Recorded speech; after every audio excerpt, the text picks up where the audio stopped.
23 août, Proverbes, chapitre 24, chapitre 25, chapitre 26, chapitre 27, chapitre 28. Ne porte pas envie aux hommes méchants et ne désire pas être avec eux, car leur cœur médite la ruine et leurs lèvres parlent d'iniquité. C'est par la sagesse qu'une maison s'élève et par l'intelligence qu'elle s'affermit. C'est par la science que les chambres se remplissent de tous les biens précieux et agréables. Un homme sage est plein de force et celui qui a de la science affermit sa vigueur. Car tu feras la guerre avec prudence et le salut est dans le grand nombre des conseillers. La sagesse est trop élevée pour l'insensé, il n'ouvrira pas la bouche à la porte.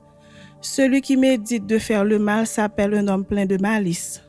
La pensée de la folie n'est que péché, et le moqueur est en abomination par les hommes.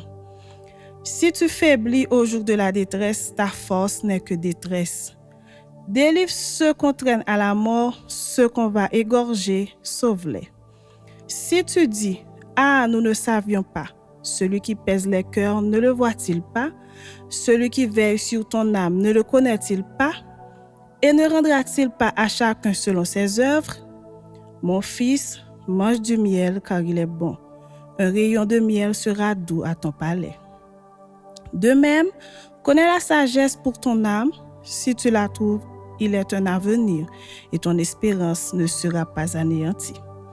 Ne tends pas méchamment des embûches à la demeure du juste et ne dévaste pas le lieu où il repose, car cette fois le juste tombe et il se relève, mais les méchants sont précipités dans le malheur. Ne te réjouis pas de la chute de ton ennemi et que ton cœur ne soit pas dans l'allégresse quand il chancelle, de peur que l'Éternel ne le voie, que cela ne lui déplaise et qu'il ne détourne de lui sa colère. Ne t'irrite pas à cause de ceux qui font le mal, ne porte pas envie aux méchants, car il n'y a point d'avenir pour ceux qui font le mal, la lampe des méchants s'éteint. Mon fils, crains l'Éternel et le roi, ne te mêle pas avec les hommes remuants, car soudain leur ruine surgira, et qui connaît les châtiments des uns et des autres. Voici encore ce qui vient des sages. Il n'est pas bon dans les jugements d'avoir égard aux personnes. Celui qui dit aux méchants, « Tu es juste », les peuples maudissent, les nations le maudissent. Mais ceux qui le châtient s'en trouvent bien, et le bonheur vient sur eux comme une bénédiction. Il baise les lèvres, celui qui répond des paroles justes. Sois tes affaires au dehors, mets ton champ en état, puis tu bâtiras ta maison. Ne témoigne pas à la légère contre ton prochain. Voudrais-tu tromper par tes lèvres? Ne dis pas, je lui ferai comme il m'a fait. Je rendrai à chacun selon ses œuvres. J'ai passé près du champ d'un paresseux et près de la vie d'un homme dépourvu de sens. Et voici les épines y croisent partout. Les ronces en couvraient la face et le mur de pierre était écroulé. J'ai regardé attentivement et j'ai tiré instruction de ce que j'ai vu. Un peu de sommeil, un peu d'assoupissement, un peu croiser les mains pour dormir, et la pauvreté te surprendra comme un rôdeur et la disette comme un homme en armes. Chapitre 25.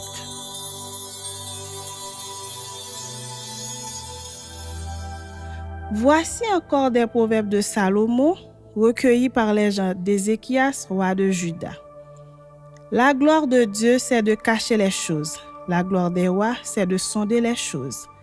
Les cieux dans les hauteurs, la terre dans sa profondeur, et le cœur des rois sont impénétrables. Ôte de l'argent les scories, et il en sortira un vase pour le fondeur. Ôte le méchant de devant le roi, et son trône s'affermira par la justice. Ne t'élève pas devant le roi, et ne prends pas la place des grands. Car il vaut mieux qu'on te dise « monte ici » que si l'on t'abaisse devant le prince que tes yeux voient. Ne te hâte pas d'entrer en contestation, de peur qu'à la fin tu ne saches que faire lorsque ton prochain t'aura outragé. Défends ta cause contre ton prochain, mais ne révèle pas le secret d'un autre, de peur qu'en l'apprenant il ne te couvre de honte et que ta mauvaise renommée ne s'efface pas. Comme des pommes d'or sur des ciselures d'argent, ainsi est une parole dite à propos.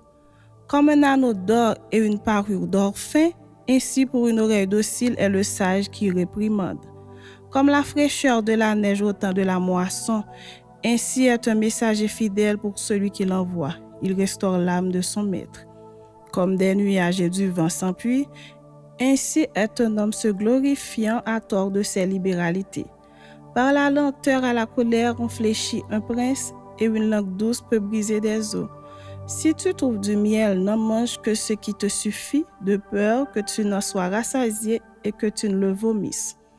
Mets rarement le pied dans la maison de ton prochain, de peur qu'il ne soit rassasié de toi et qu'il ne te haïsse.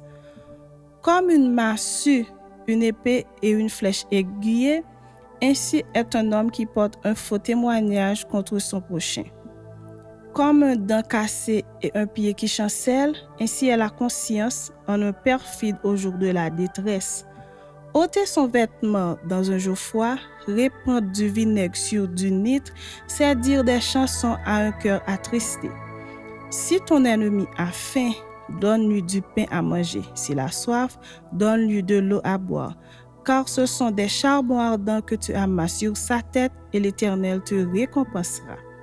Le vent du nord enfante la pluie et la langue mystérieuse, un visage irrité. Mieux vaut habiter à l'angle d'un toit que de partager la demeure d'une femme querelleuse. Comme de l'eau fraîche pour une personne fatiguée, ainsi est une bonne nouvelle venant d'une terre lointaine. Comme une fontaine troublée et une source corrompue, ainsi est le juste qui chancelle devant le méchant. Il n'est pas bon de manger beaucoup de miel, mais rechercher la gloire des autres est un honneur.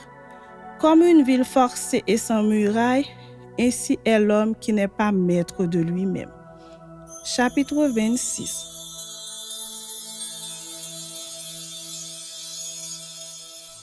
Comme la neige en été et la pluie pendant la moisson, ainsi la gloire ne convient pas à un insensé. Comme l'oiseau s'échappe, comme l'hirondelle s'envole, ainsi la malédiction sans cause n'a point d'effet. Le fouet est pour le cheval, le mors pour l'âne et la verge pour le dos des insensés. Ne réponds pas à l'insensé selon sa folie, de peur que tu ne lui ressembles toi-même. Réponds à l'insensé selon sa folie afin qu'il ne se regarde pas comme sage. Il se coupe les pieds, il boit l'injustice, celui qui donne des messages à un insensé. Comme les jambes du boiteux sont faibles, ainsi est une sentence dans la bouche des insensés. C'est attacher une pierre à la fonde que d'accorder des honneurs à un insensé. Comme une épine qui se dresse dans la main d'un homme ivre, ainsi est une sentence dans la bouche des insensés. Comme un archer qui blesse tout le monde, ainsi est celui qui prend à gage les insensés et les premiers venus. Comme un chien qui retourne à ce qu'il a vomi, ainsi est un insensé qui revient à sa folie. Si tu vois un homme qui se croit sage, il y a plus à espérer d'un insensé que de lui. Le paresseux dit, il y a un lion sur le chemin, il y a un lion dans les rues. La porte tourne sur ses gonds et le paresseux sur son lit. Le paresseux plonge sa main dans le plat et il trouve pénible de la ramener à sa bouche. Le paresseux se croit plus sage que cet homme qui répond avec bon sens. Comme celui qui saisit un chien par les oreilles, ainsi est un passant qui s'irrite pour une querelle où il n'a que faire. Comme un furieux qui lance des flammes, des flèches et la mort, ainsi est un homme qui trompe son prochain et qui dit « N'est-ce pas pour plaisanter ?»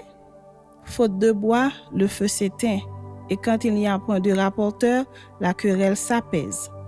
Le charbon produit un brasier et le bois du feu. Ainsi, un homme querelleur échauffe une dispute. Les paroles du rapporteur sont comme des friandises. Elles descendent jusqu'au fond des entrailles.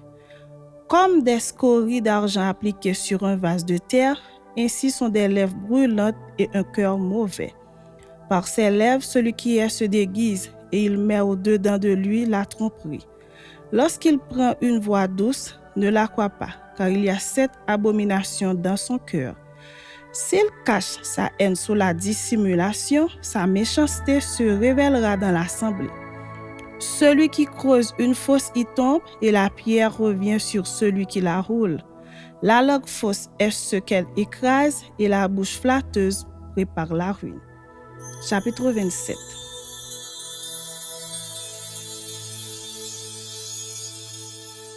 Ne te vante pas du lendemain, car tu ne sais pas ce qu'un jour peut t'enfanter.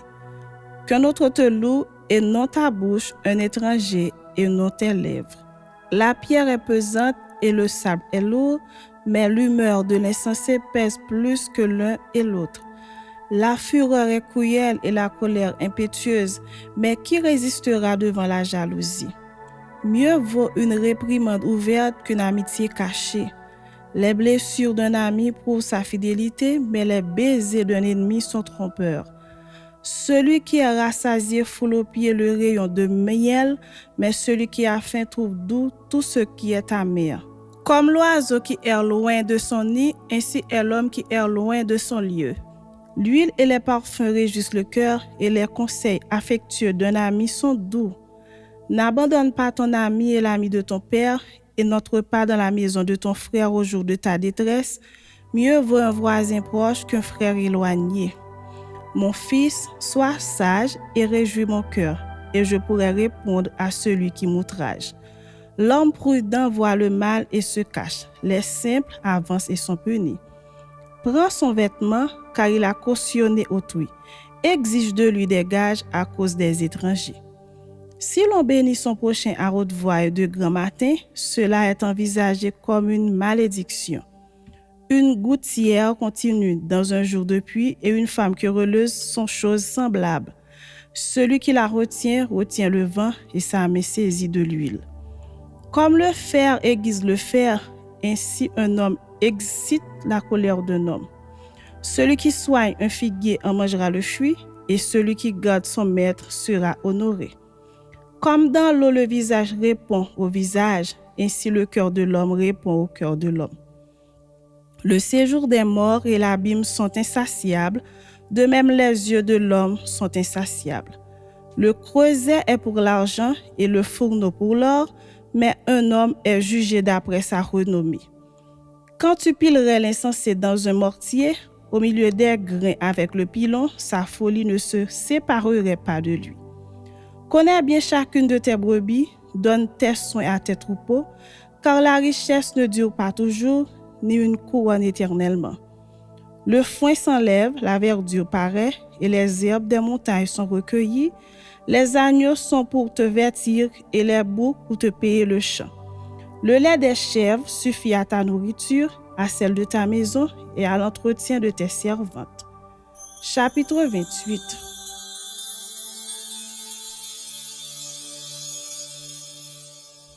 Le méchant prend la fuite sans qu'on le poursuive, le juste a de l'assurance comme un jeune lion. Quand un pays est en révolte, les chefs sont nombreux, mais avec un homme qui a de l'intelligence et de la science, le règne se prolonge. Un homme pauvre qui opprime les misérables est une pluie violente qui fait manquer le pain. Ceux qui abandonnent la loi louent le méchant, mais ceux qui observent la loi s'irritent contre lui. Les hommes livrés au mal ne comprennent pas ce qui est juste, mais ceux qui cherchent l'Éternel comprennent tout. Mieux vaut le pauvre qui marche dans son intégrité que celui qui a des voies tortueuses et qui est riche. Celui qui observe la loi est un fils intelligent, mais celui qui fréquente les débauchés fait honte à son père. Celui qui augmente ses biens par l'intérêt et l'usure les amasse pour celui qui a pitié des pauvres. Si quelqu'un détourne l'oreille pour ne pas écouter la loi, sa prière même est une abomination. Celui qui égare les hommes droits dans la mauvaise voie tombe dans la fosse qu'il a creusée, mais les hommes intègres héritent le bonheur. L'homme riche se croit sage, mais le pauvre qui est intelligent le sonde. Quand les justes triomphent, c'est une grande gloire. Quand les méchants s'élèvent, chacun se cache. Celui qui cache ses transgressions ne prospère point, mais celui qui les avoue et les délaisse obtient miséricorde. Heureux l'homme qui est continuellement dans la crainte, mais celui qui endurcit son cœur tombe dans le malheur. Comme un lion rugissant et un ours affamé, ainsi est le méchant qui domine sur un peuple pauvre. Un prince sans intelligence multiplie les actes d'oppression, mais celui qui est ennemi de la cupidité prolonge ses jours. Un homme chargé du sang d'un autre fuit jusqu'à la fosse qu'on ne l'arrête pas. Celui qui marche dans l'intégrité trouve le salut, mais celui qui suit deux voies tortueuses tombe dans l'une d'elles. Celui qui cultive son champ est rassasié de pain, mais celui qui poursuit des choses vaines est rassasié de pauvreté. Un homme fidèle est comblé de bénédictions, mais celui qui a hâte de s'enrichir ne reste pas impuni. Il n'est pas bon d'avoir égard aux personnes, et pour un morceau de pain, un homme se livre au péché. Un homme envieux a hâte de s'enrichir et il ne sait pas que la disette viendra sur lui. Celui qui reprend les autres trouve ensuite plus de faveur que celui dont la langue est flatteuse. Celui qui vole son père et sa mère et qui dit « ce n'est pas un péché » est la compagnon du destructeur. L'orgueilleux excite les querelles, mais celui qui se confie en l'Éternel est rassasié. Celui qui a confiance dans son propre cœur est un insensé, mais celui qui marche dans la sagesse sera sauvé. Celui qui donne aux pauvres n'éprouve pas la disette, mais celui qui ferme les yeux est chargé de malédiction. Quand les méchants s'élèvent, chacun se cache, et quand ils périssent, les justes se multiplient.